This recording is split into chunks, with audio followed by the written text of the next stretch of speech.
So, welcome to What the Field, the podcast where we explore the intersections of agriculture, environment, and the future of our planet. Today, we're with Ariel Brunner from BirdLife International. Ariel, you've been with BirdLife International for over 10 years, so we're super excited to hear about all of your work and all the stories that you have. Thank you so much for joining us today. Thank you for inviting me. So before we dive into the serious stuff, why don't you tell us a little bit about your journey and how you ended up in the world of bird conservation and with BirdLife International? Well, I've been a bird watcher since I was 10 or 11. I've started birding with my father, who was an ex-hunter. So I fell in love with nature very early, and quite early on as a teenager, I decided that I wanted to dedicate myself to nature conservation because I could see nature going.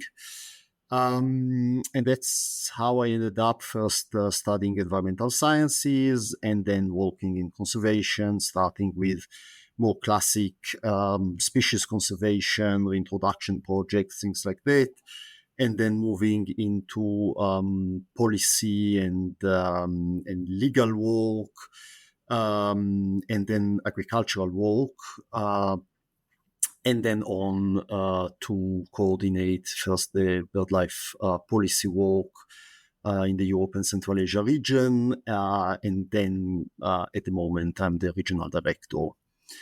So helping our 46 partners, our 46 national organizations across the region to work together to have a better impact. Cool. Super. And the next question would be, what is BirdLife? Yep. So BirdLife is a global federation of national grassroots organizations that work on conservation of birds and nature more in general. People might know SEO BirdLife in Spain, or the RSPB in the UK, or NABO in Germany. So you should just think about it as the roof organization that brings those organizations together. And what makes BirdLife special is that we work on two legs. One leg is the science. We don't start from some sort of utopian vision of how the world should be. We start from what the birds and the scientific evidence are telling us about what's happening in the world. And the other leg is the grassroots. Our organizations represent real citizens, people that care. We are not think tanks or university departments. We are basically concerned scientists, concerned citizens that come together to try and make a difference in their communities, in their countries, and through BirdLife in the world overall. And why are you concerned? What's happening with the birds? Well, I think pretty much everybody knows now that we are in the midst of a huge crisis of biodiversity. We are losing nature at a speed that the planet has not seen for the last 65 million years. Bird numbers are collapsing. Of course, some birds are doing very well, but we have about 1 in 8 species that is actually threatened with extinction. We had a massive loss of individual numbers of birds in many species. Many species that were once common are now rare. And even many of the species that are still common are not nearly as common as they used to be. And of course, the worst of this crisis is concentrated around agriculture. We have very solid data for what we call the farmland birds, so the birds that are typical of the countryside, of the farmed environment.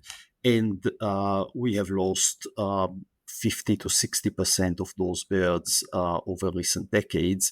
And this trend is happening all around Europe. And it is extremely consistent across regions and across landscapes. So there is clearly something going deeply, deeply wrong at the moment. And sometimes it might seem like a little bit difficult to connect birds are such a big part of this crisis? Because when we think about climate change, I think we usually think about carbon or like temperatures rising and these kind of things. So why are birds such a good indicator and such a central part of this crisis? So birds are good indicators because they sit rather at the top of the food chain. So obviously, if you lose the insects, you lose the birds that feed on the insects. If you lose plants, you lose the insects that feed on the plants, and hence lose the birds that eat them. And birds are very visible. There aren't that many species of them. They are easy to recognize. We have a lot of bird watchers that can do volunteer surveys.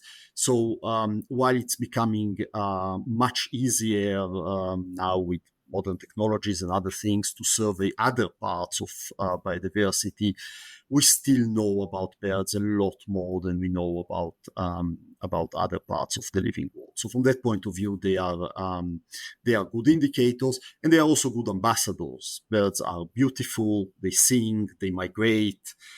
People connect to them.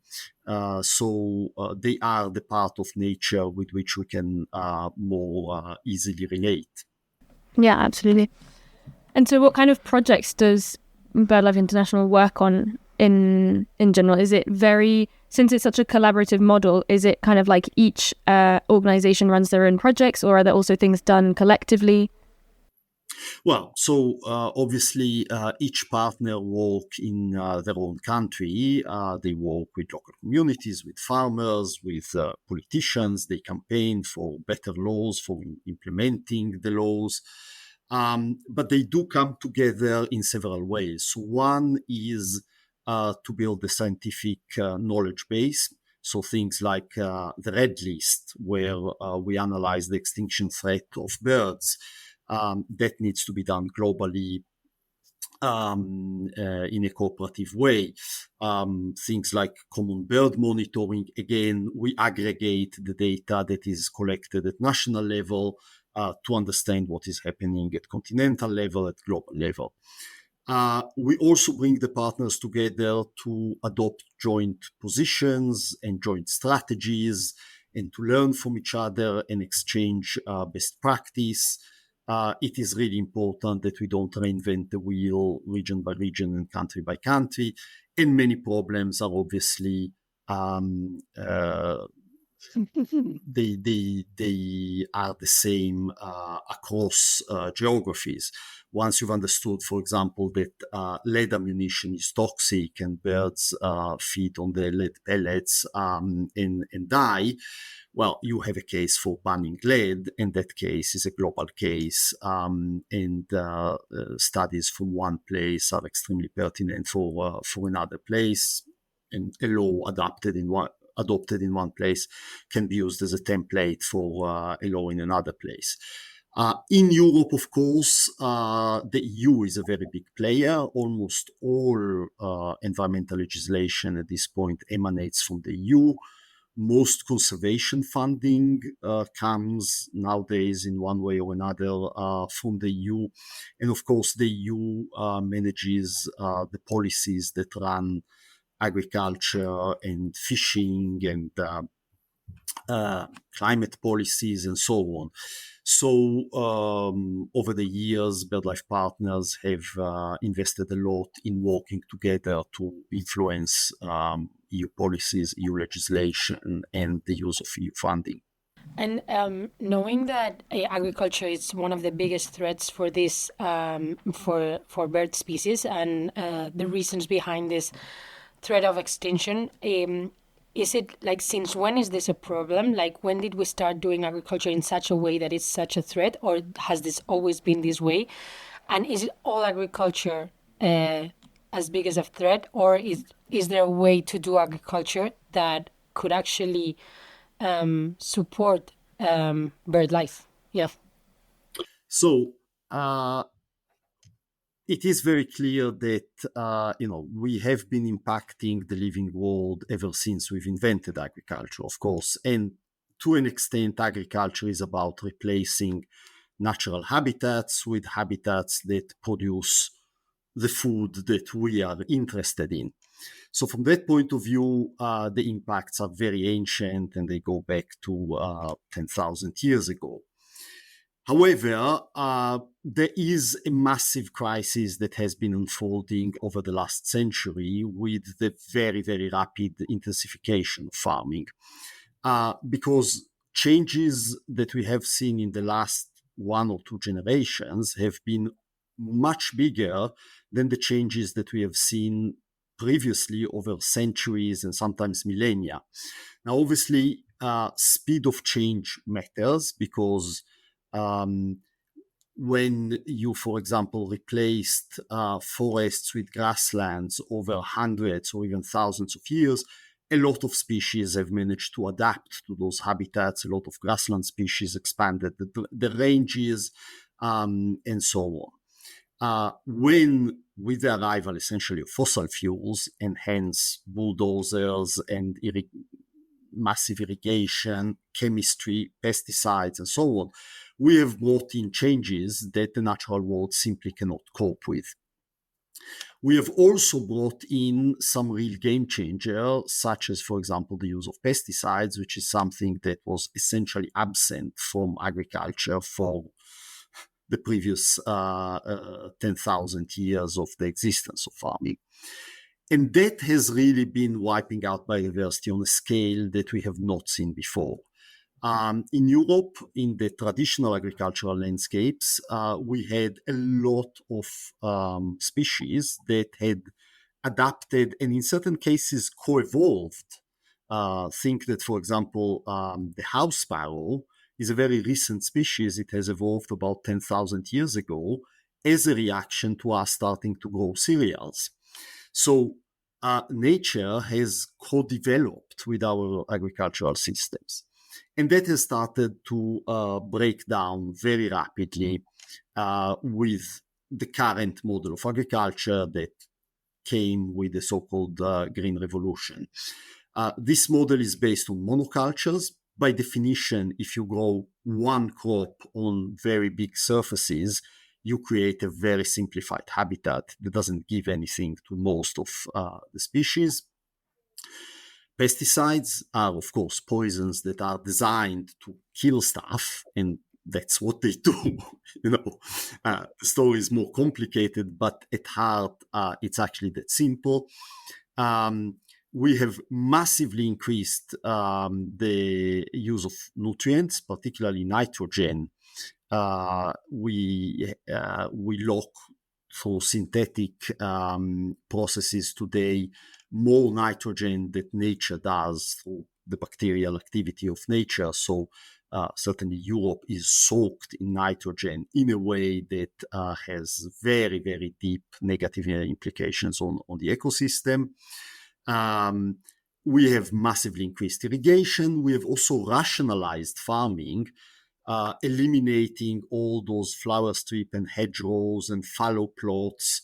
And of course, all this rationalization is great on the short term in terms of making sure that every last bit of land produces for us, but that means that there's no land for the rest of it. In essence, you should think about it as, we get from the sun one photosynthetic cake, and the whole biosphere eats from that cake.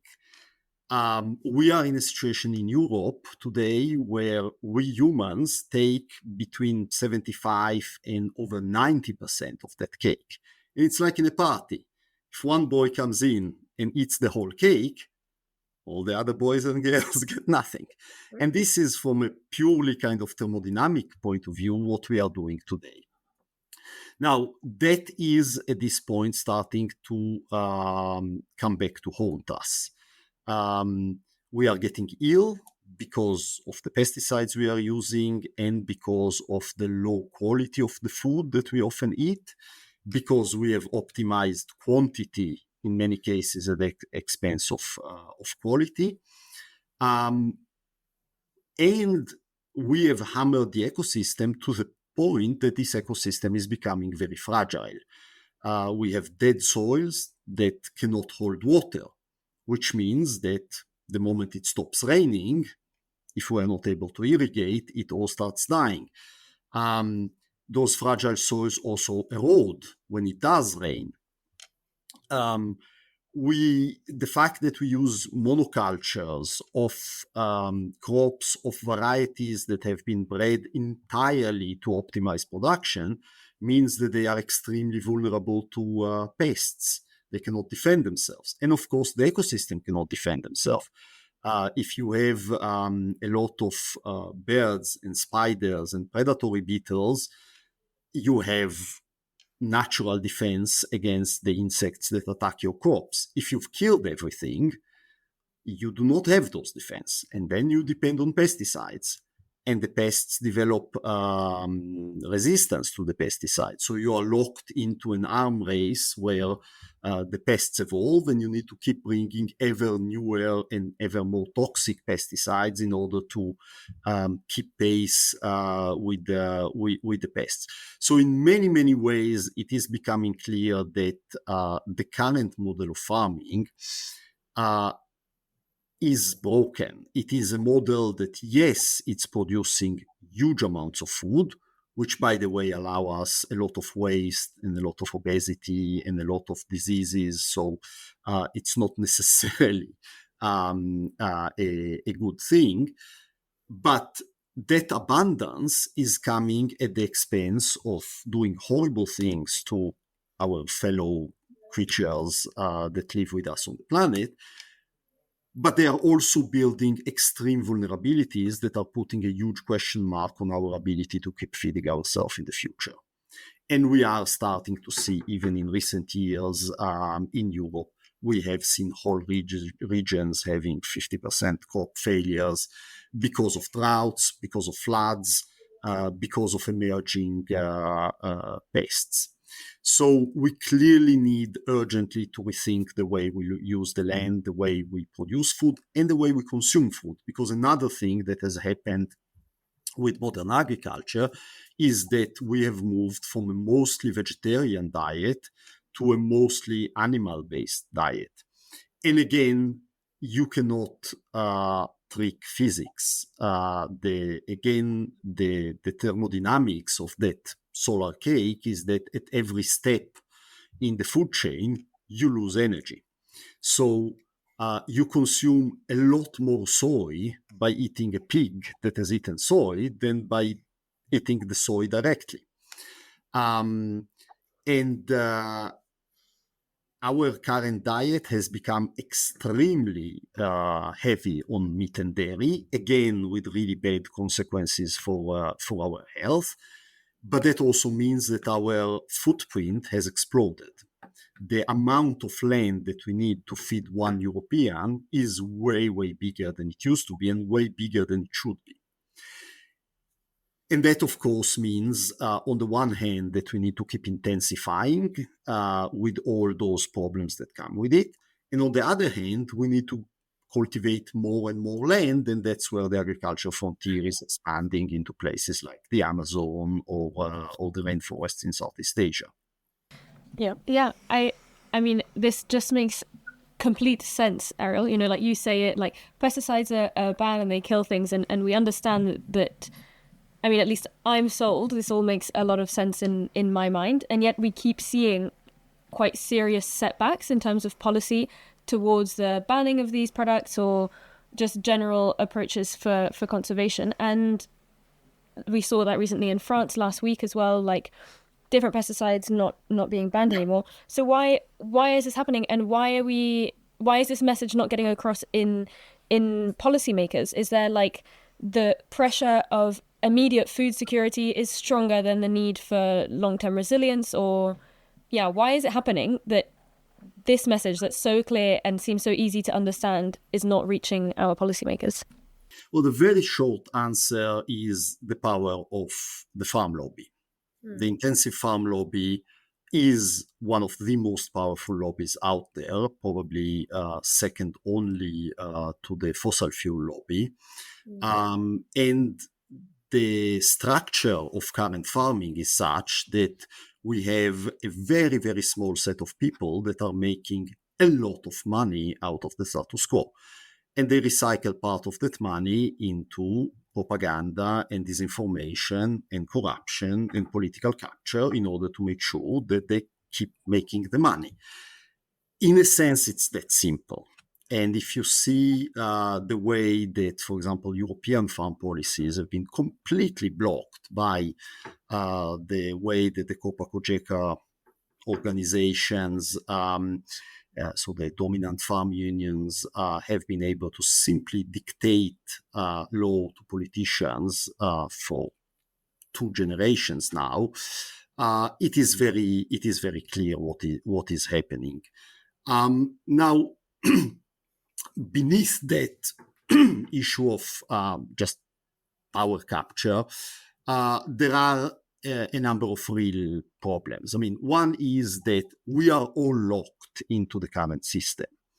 And that means that it's very easy for people to become defensive. And that's why the farm unions are able so effectively to manipulate also the farming community. The first victims of pesticides are farmers. In France, they have formally recognized Parkinson as a professional disease of farmers. So this narrative about the environment against farmers is crazy, but it has resonance. Why? Because many farmers are locked into a system where they are in debt, so they owe money to the bank, and they owe the money to the bank based on a business plan that says that they will do what they said they would do, which is the business as usual. In many cases, people have the machinery for the business as usual, the clients for the business as usual, the suppliers for the business as usual. It is very difficult to do something different because you are being constrained all around. Now, that's true for farmers, but that's true for consumers. Consumers, in many cases, don't have the spending power to buy better things. They might not have accessibility. People are busy. If your local supermarket sells what it sells, you buy what they sell. And of course, you are influenced by publicity. You are influenced by everything that is around you. Plus, of course, there is quite a lot of food that we don't buy. When we buy a processed product, we don't decide really what goes into it. When we eat in a school canteen or in a work canteen, or when we stop for a sandwich at a train station, we don't really choose anything. All our choices are edited. And that's true for pretty much everyone in society. So system change is really difficult. It is then very easy for the lobbies to play people against each other and say, oh, it's the consumers' fault because they are not ready to pay more, or they don't want to eat better. Or it's the farmer's fault. Look, he's doing that. Or it's the supermarket's fault because they are. The reality is that all of society is locked into a system, and changing to another system is very difficult and requires everybody to make efforts and to make changes. Now, of course, wealth in society is not equally distributed, and power in society is not equally distributed. So those who do not want to change but have the money to capture the political system can actually prevent change in a very effective way. And that's pretty much the story of what is happening in farming. And Ariel, what's your vision or BirdLife's vision to unlock this situation? It seems super complex. Where do we start?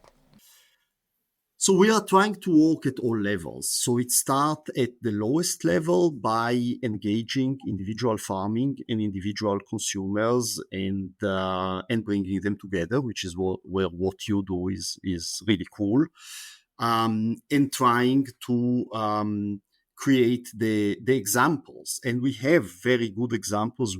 Our partners work all around Europe and indeed around the world, including places as far away as the pampases of Argentina, or cacao growers in Liberia. We help people build different models and show that it's possible. And start making a difference at a small scale. So that's one thing. The other thing that we do is to keep gathering and analyzing the evidence and campaigning on it and trying to wake people up to what is happening around them on things like the Common Agricultural Policy, where we still tax the average citizen to channel a lot of money into the richest and most polluting operators within the farm community. Kind of everybody knows that 20% of the farmers get 80% of the money. The more shocking is that about a third goes to the top 1.5%. So behind this rhetoric of helping the farmers, actually what is happening is helping a few big sharks and maintaining a system. With apologies to the sharks, which are lovely animals that are very useful in the ecosystem. So there is an element of information, campaigning, helping people organized, helping people try to have ultimately political power in the better sense, in the sense of democracy is not about voting once every 5 years. Democracy is about giving a mandate to the people who represent you and then sitting on them to make sure that they actually represent you. And then we are trying to do all sorts of other things, including engaging with businesses to try and help those front-running businesses who want to do things better, to do things better. So it's really about trying to act on all sides. We need to act at the local scale all the way to the global scale. We need to act on the consumption side as well as on the production side and on the whole chain in the middle, because there aren't simple solutions to complex problems. And how do the organizations you work with specifically work with farmers? What's kind of the partnering you do with them? What's the ideal model you try to build with them? How does it work? So in many cases, it's about trying to build different ways of doing things and then helping people in rolling them out and in monitoring them to understand whether they work and then, of course, evolve them and adapt them. So to give you an example, you're based in Spain. Our colleagues from Seo BirdLife have developed the Olivares Vivos project, where they've working with ecologists and agronomists, they figured out ways to grow olive groves with natural plant cover beneath them, where with a few other adjustments, you can have olive groves that are as productive as they were before, but much, much richer in biodiversity, and in many cases with benefits for water infiltration, for avoiding soil erosion, better pest control, and so on. Now, that, for example, has started as an experiment with a number of farmers, and then there has been work with more and more farmers and farmers cooperatives on rolling it out, and it has led also to a sort of certification label. So today you can actually buy bottles of olive oil that come from that type of production, and this is now spreading to other countries, and SEO is now trying to replicate that model in other sectors. So that's one example. Another typical example is helping farmers engage with agri-environmental schemes. So in places where you do have payments to help farmers better manage their farm for the environment. Of course, most of the agri-environment schemes out there are fake and are designed just to keep the status quo going. But here and there, we have managed to convince authorities to roll out honest schemes. And there we are working with farmers on the ground to fine-tune them and also monitor the impact. Because in many cases, when you zoom down, there are all sorts of trade-offs, right? If instead of spraying, you are doing mechanical weeding, you might be destroying certain types of plants or killing ground nesting birds. If instead of the mechanical weeding, you do another practice, you would have other issues. There are very often trade-offs between the impact on biodiversity and the impact on water. So you really need to have good studies and good science behind it so that you know what you're doing. And then you also need to observe what happens on the farm, because ecosystems are very complex, and sometimes the same practice that gives wonderful results in one farm or in one field will fail in a neighboring field because the soil is different, because the microclimate is different, because the mushrooms in the soil are different. So part of the game is to bring knowledge back to farming, because that's another thing that has happened in the last 50 years. With the industrialization of farming, there has been a massive dumbing down. Farmers are being handed a package. You use this seed with this fertilizer and this pesticide, and you spray X times in the year on those dates, and it's a format. And that format gets rolled over a whole continent, regardless of whether it's the right thing to do locally. And one of the ways for us to get out of the mess is to get back to a situation where we actually observe what happens, so that we intervene against pests only if the pests are there and not in a preventive way. When we do an intervention, we see what are the impacts of it, including the unwanted impacts, and then we can correct things. So while at the macro level, a monoculture is never a good idea, crop rotation is a good thing to do. There are some general principles that frankly hold across climate and across places.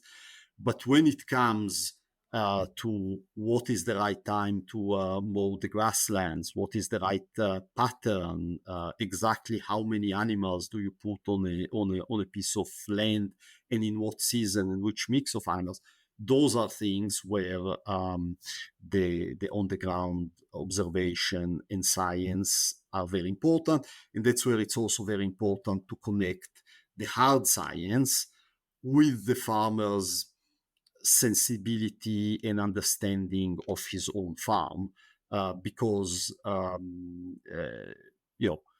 while people's perception can have very big limit, hard science can also have its limits, and it really works well when the scientist and the practitioner work together.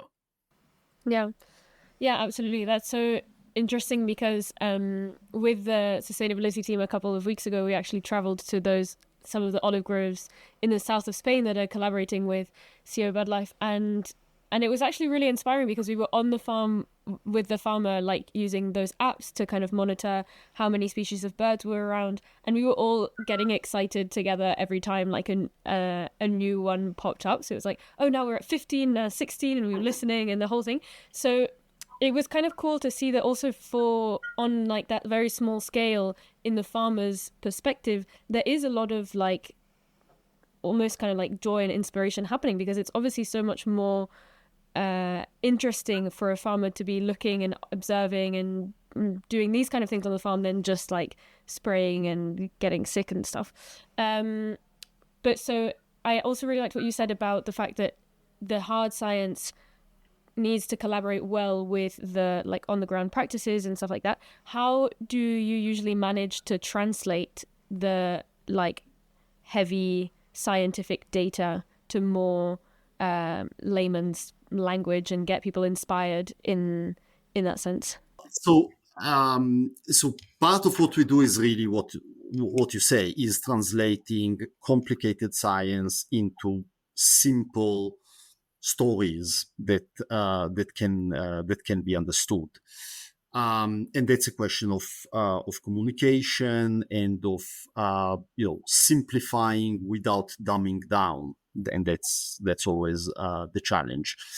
But then, in terms of how do you make the transition from science to practice, that's where there is a huge importance of piloting. That's why almost everything we do usually starts with a few farms, a few places, and when you learn and you see that it works, then you roll it out to more people, to bigger areas, and so on.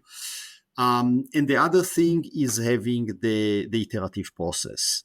So when you do something and you think that it will have an impact, you should try to measure the impact.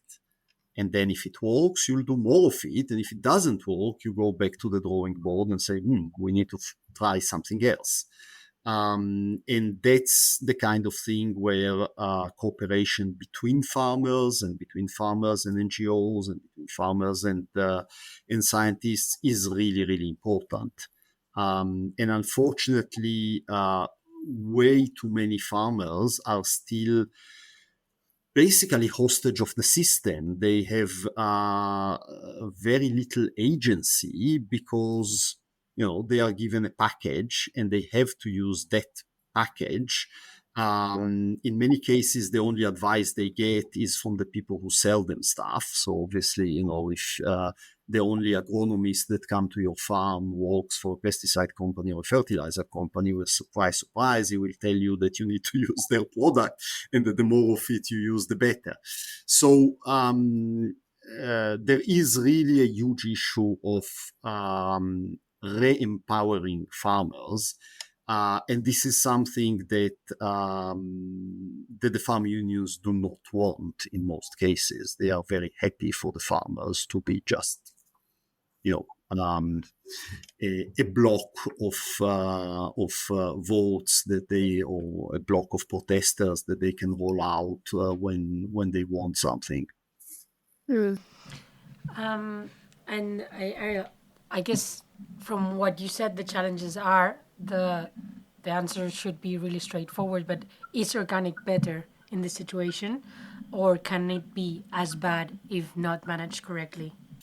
So if the question is kind of on average, organic is better, I think there is evidence to it, which is why personally I eat almost 100% organic. But the story is a lot more complicated. So first of all, you can do bad organic like you can do bad anything else. And you can do fake organic, and there's quite a lot of data around. The second thing is that organic doesn't solve anything. I mean, the most obvious thing is water use.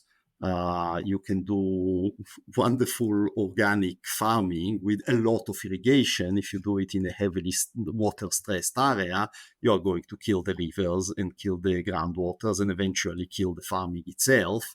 And the fact that you're organic doesn't get you off the hook. There is also the issue of land use change. If you have an apple orchard and you go organic, you are going to have more biodiversity.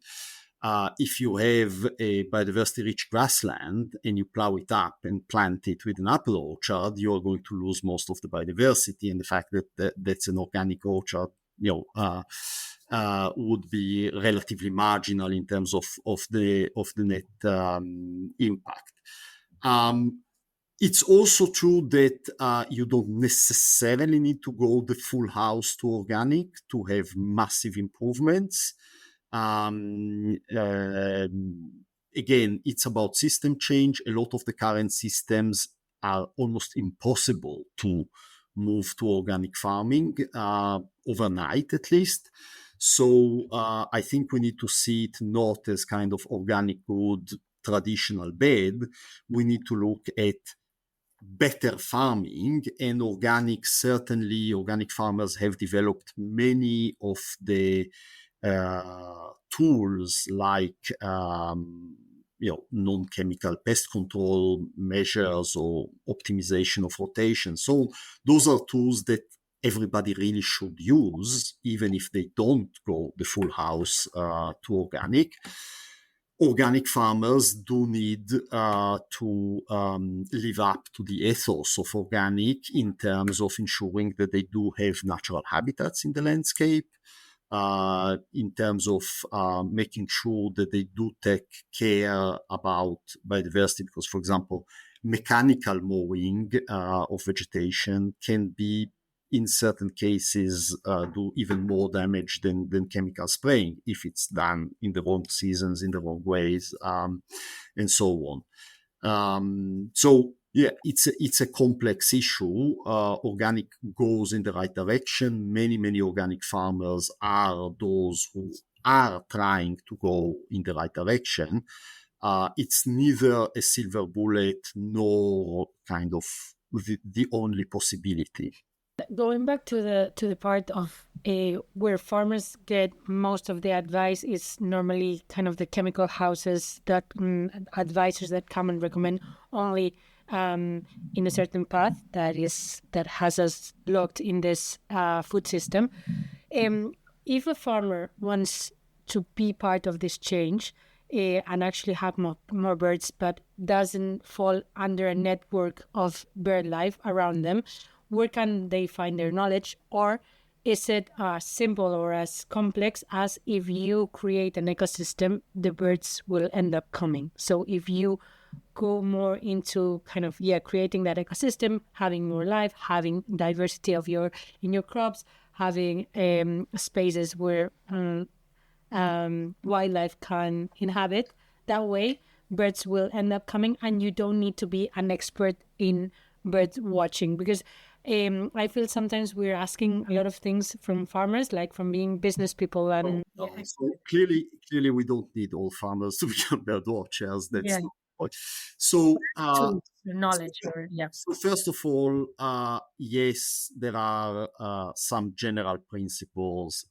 If you use less pesticides and less fertilizers, and you have more diversity of crops and more structural diversities, and particularly if you have natural habitats on the farms, like small wetlands or pockets of forests, pretty much any native vegetation you can build in and around your crops, all of those things are going to be good for biodiversity, and there's hardly any kind of counter arguments. So at that level, there are some principles, which frankly are principles of good modern agronomy, that all farmers can start integrating into their practices.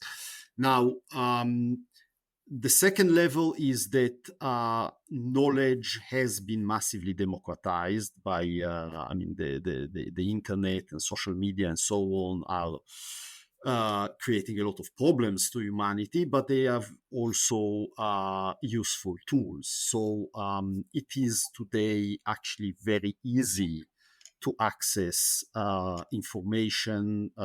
Farmers can get in touch with other farmers, with NGOs, with experts. They can find informations online, and so on and so forth. So even if in your village there is nobody that is doing agroforestry, getting access to how agroforestry works and finding people who do agroforestry within your region or whatever is a lot easier today than it used to be. Then when it comes to understanding the biodiversity on your farm, again, technology is helping. We have now all those identification apps. You can have your mobile phone listening to the birds and recognizing them. It all needs to be taken with a pinch of salt.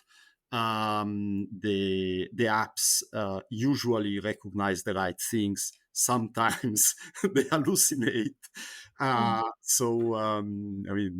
We were hiking the other week with colleagues in northern Macedonia, and listening to some fairly complicated warblers. And at a certain point, the app said that it was an eagle owl. And clearly, you know, it very, very obviously wasn't.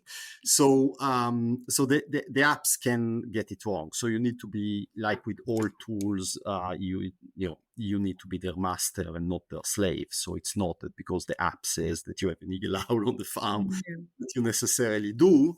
But they are a wonderful way of people to start connecting with nature. If you start trying to identify the bees and the butterflies that come to your flowers, well, sometimes they get it wrong, sometimes they get it right, but it certainly will help you.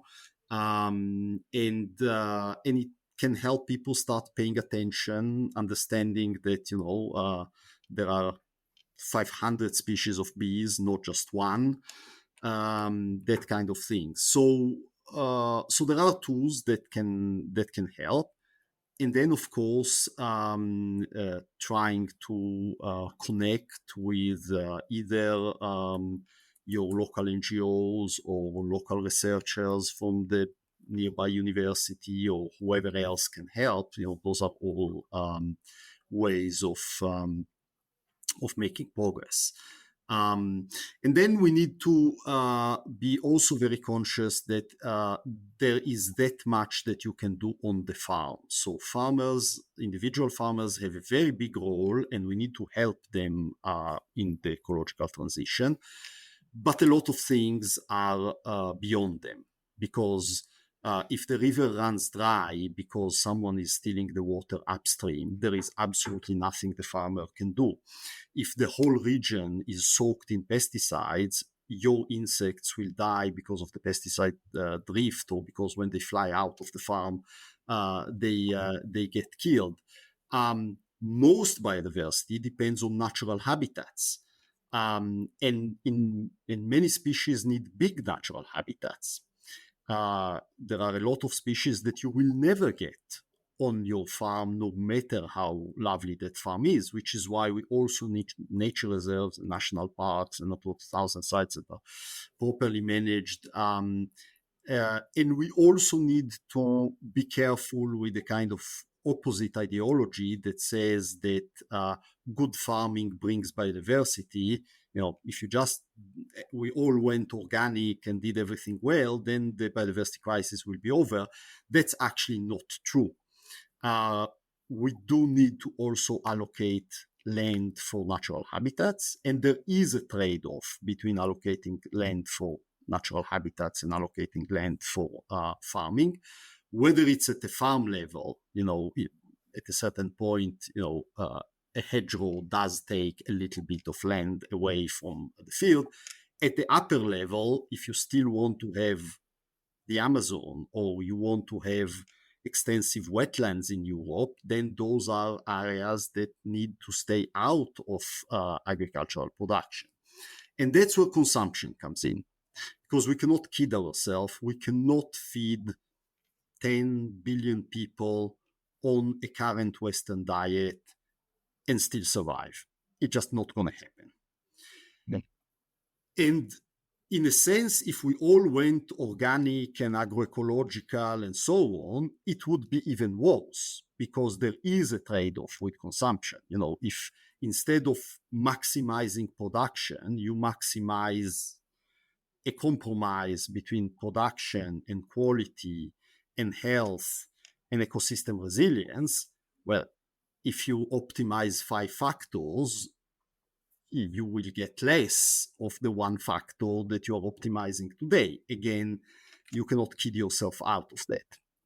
Now, the good news are that we do have the space, because our levels of meat and dairy consumption are so ridiculous at the moment that by scaling them back, we would create the space. And there is a lot of emerging science that shows that reasonable reduction. So it's not about everybody going vegan and abolishing the sausage, but if Europeans were eating what is healthy for them, even what like the World Health Organization says it's healthy for them, which is already heavily adapted because of lobby from the livestock sector, we would be releasing tens of millions of hectares of land. And that would give us the oxygen in the system to leave some places for natural habitats, to have some natural habitats on the farm, to go organic, to grow some traditional crops that are less productive but more resilient. There's all sorts of things that become possible if you have a mainly plant-based diet. As long as your diet is heavily based on livestock, there is no space for anything, including for good livestock, because again, and this is something that is difficult to understand both for emotionally, both for livestock farmers and for people who like eating meat and dairy, uh, who get very defensive when they hear about plant-based diets. But the reality is that if you want to eat really nice, high quality traditional cheese from extensive grazing and really good meat from extensive grazing, then you should be eating them on rare special occasions, because if you want to eat them every day, then you are doomed to eating shit from factory farms, because again, you cannot cheat the numbers. If you want to have a beautiful grassland, you need to have livestock on it or wild grazers, but you can have 0.7 livestock units per hectare on it. Now, if you want that piece of land to produce a lot more than that, then you need to start moving into silage. You need to start giving the animals cereals and soy, and then giving them antibiotics and hormones, and and then of course you need to get rid of the shit they produce. And again, there's that much shit the ecosystem can take. Yeah. So there is a really, really crucial role in consumers. And again, I would wish to see a lot less ideology around. Eating a veggie burger is not necessarily a war on, the traditional charcuterie on the region. The point is that instead of eating shit burgers every day, you can, on the special occasion, eat a really special meat. In a normal occasion, eat stuff that is made from plants. Super interesting. I didn't envision the conversation going here, but it's super interesting how everything is interlinked. I wanted to ask a last question that might be, it's out of personal curiosity and might be a bit naive, but can we, I live in a city here in Madrid, and can we, on top of looking into our diets and reviewing our diets, on top of supporting organizations like BirdLife or others that we have at a country level, can we do something to kind of encourage bird life in cities, or this is something that just doesn't depend on us? Of course. That's exactly like on the farm. So, one obvious things is cavities in houses. Okay. A lot of birds like swifts and sparrows and so on, they need places to nest. And as we renovate our houses and insulate them, which we have to do because we need to consume less energy, but we are making the cities ever more hostile to those birds because there are no holes in the walls. And that's very easy to solve by making sure that when a house is renovated, it comes with, swift bricks or other types of nest boxes that you can build into the house. So that's one. The second one is gardens. Gardens can actually host surprising amount of biodiversity. We are actually now in the crazy situation where in big parts of Europe there is more biodiversity inside the cities than in the countryside, because intensive agriculture has hammered the countryside so badly. So you can host a lot of insects, a lot of plants by doing natural gardening. Again, there's a lot of advice out there about how to do it, but the first rule is use native species. you cannot get it wrong. Native species will host native fauna. Exotic species are very likely not to. So the more native species you plant in your garden, the better. The other thing is to adopt scruffy gardening. One of the ways in which we are wiping out biodiversity is by making everything neat and clean and orderly and homogeneous. A typical example is grasslands. If you have your robot that patrol the grasslands and kill every blade of grass when it raises its head, there won't be anything alive in or below that grassland.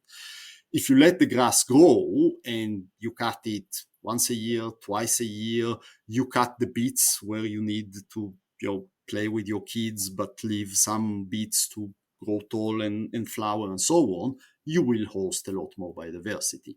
And then there are things like garden ponds can be really, really good for things like dragonflies, particularly as the landscape is becoming drier.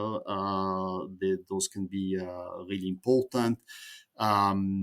Having some dead wood, when a tree dies, rather than chopping it down immediately, letting it rot. Obviously, you might need to make it lower, cut the branches to make it safe, but dead wood is wonderful for mushrooms, for insects, for woodpeckers. So yes, we can make the cities a lot more hospitable to biodiversity. With huge benefits for us. There is emerging science about the mental health of, for example, listening to birdsong, and it's really incredible. It actually makes a huge difference. And of course, natural gardening and greening of cities can also go together very well with making the cities more resilient to climate change, because we already have tens of thousands of us dying every summer from heat waves in the cities. Having cities with less permeable surfaces, more gardens, more trees, more green roofs, that also helps cool down the cities, which helps us survive. And most of those interventions would help not only us survive, but also they would help the survival of a lot of other organisms, from birds to bats to insects. Super interesting. I don't have a garden yet, but I'll try. I'll do my best with my balcony at least. We've taken lots of notes to share with everyone. So I feel like it's a nice thing to think about, how you can do that in cities where you sometimes feel a bit more hopeless.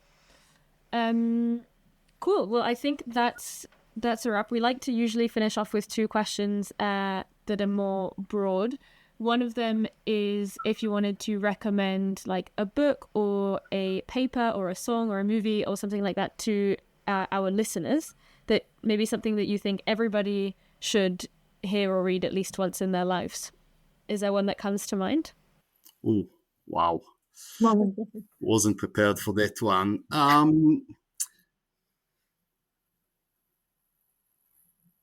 Well, I think that it is worth going back to the origins. I think that Rachel Carson's Silent Spring, for example, is still worth a read.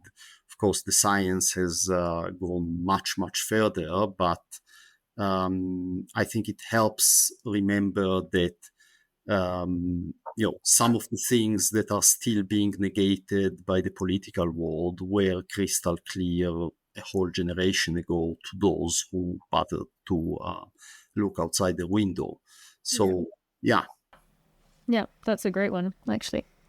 We just got that for the office last month. Perfect. And so last question now, what is one thing that has really made you think, what the fuck, or what the field, since you started working in conservation and getting involved in all these topics? Well, so one of the most shocking things I've seen in recent time was when I visited Doñana. I think it was 3 years ago. And I had been there exactly 15 years before, day to day in full spring. And I was shocked by two things, which were not the fact that most of the wetlands were dry because that, I knew it. We've been campaigning against the water theft for many years, and I was prepared to that sad story. But two things really, really hit me. I mean, one was the collapse of insects. Inside the national park, in beautiful Dehesa, covered in flowers. I then took out the pictures from 15 years ago, and it looks the same, but the buzzing was gone. It was really a wow moment, because those are big stretches of good habitat that is still in good shape. So clearly, it gave me the sense that all the massive amount of intensive agriculture around it is really now having massive impacts also inside the park, and not just because of the water situation. The other thing was we were staying in El Rosillo, and as we were going there, we actually traveled down by train, and I was telling my colleague, "Oh, you will see, we'll arrive there. It's a magical place. There are so many house martins. They are all over. The sky is full of them. You've never seen anything like it in your life." And we've arrived there. The sky was empty. There were no house martins. And then talking to people there, it turns out that not just there, but in quite a few of the villages in the region, house martins have been pretty much eradicated by painting the houses with the special acrylic paint that prevents the mud from sticking, so that they cannot build their nests. So they have been eradicated on purpose. And that deeply depressed me, because, right, I mean, swallows, they are beautiful. They are associated with humans since forever.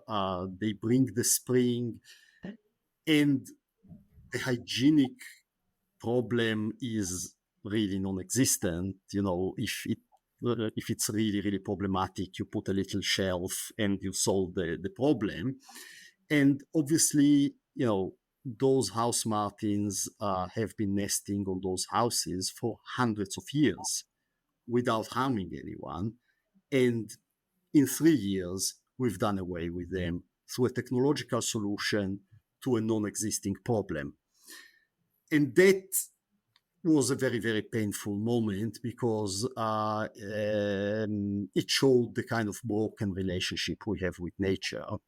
And instead of seeing nature as a source of beauty and health and inspiration, and as an ally in our survival, nature is being seen as either an enemy or a nuisance, and something to do away with. And that's deeply, deeply wrong.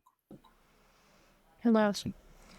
It's a slightly depressing but very powerful note to end on, I think, because that just serves us as a strong reminder to finish up this episode. Thank you so much. Yeah, Ariel. Thank you so much, Ariel, for taking the time. Super enlightening. For your work, it's important, and it is a source of hope, because ultimately we can still reverse the crisis, and we'll only reverse it if people want to reverse it. And that goes through the way we consume, but more importantly, the way we get organized, and the way that we raise our voice in society and influence the political institutions which ultimately shape our lives. Yeah, absolutely. That's the positive note we needed to end. Thank you so much, Ariel. Thank you. Thank you very much. Thank you. Bye.